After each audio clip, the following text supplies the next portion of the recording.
As we remember JFK Jr.'s remarkable life and untimely death, we welcome Christopher Anderson back to Eyewitness News to talk about his latest book, The Good Son, which explores the unique connection between mother and son. Christopher, good morning. It's a pleasure to have you back on the show here. Hi, Rob. Great to be back. It's tragic when I think back to John F. Kennedy, especially being from the Cape Cod area. I can remember that July day in 1999 when his plane went down. Did John F. Kennedy Jr. have any political ambitions? Absolutely, and it took him a long time to get around to it. I think he said, I think one of the greatest lines he ever came up with was, people keep telling me I can be a great man, I'd rather be a good one. He spent his whole life really trying to deserve a political life and experience what other people experience. So finally, sadly, at the very end of his life, he had made the decision. He had his marriage in order, everything was fine. He was going to start a family, by the way. He'd even picked out a name for the first child that he would have.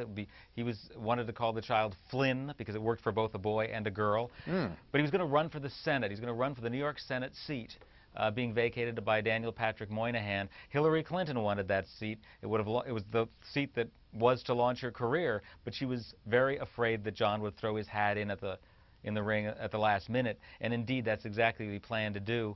And he told his best friend, I've lived here all my life, New York.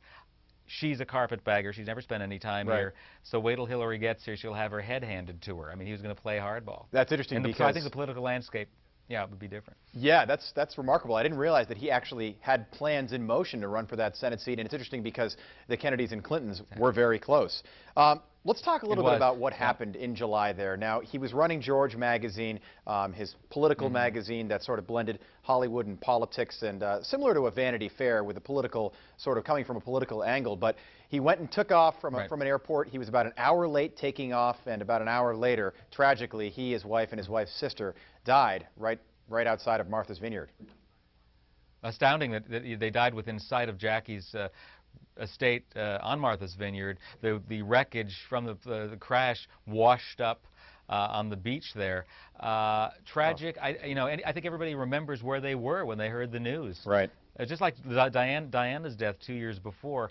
Equally astounding is that it happened 15 years ago, and John would have been 54 this coming November, which is hard to imagine. So I thought it was the right time to really talk about that mother-son relationship.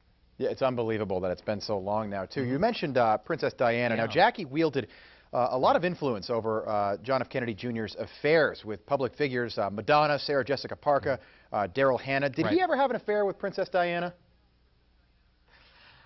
He admired, that we're not... I would say that they admired each other tremendously. They didn't know each other. They didn't have an affair, but I think that she was, he talked about how beguiling she was, that the upward cast of her remarkable blue eyes is the way he described them. But, she admired the way Jackie raised John.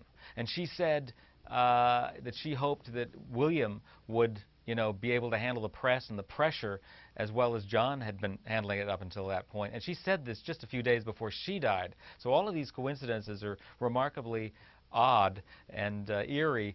Jackie also, I have to say, had a premonition, a nightmare that John was going to die at the controls of his own plane. So she made him promise during her lifetime that he not get his pilot's license. He did everything else. He was a daredevil. He liked to play chicken in his kayak with the Staten Island Ferry, among other things. And that was okay with her. She liked his adventurous spirit.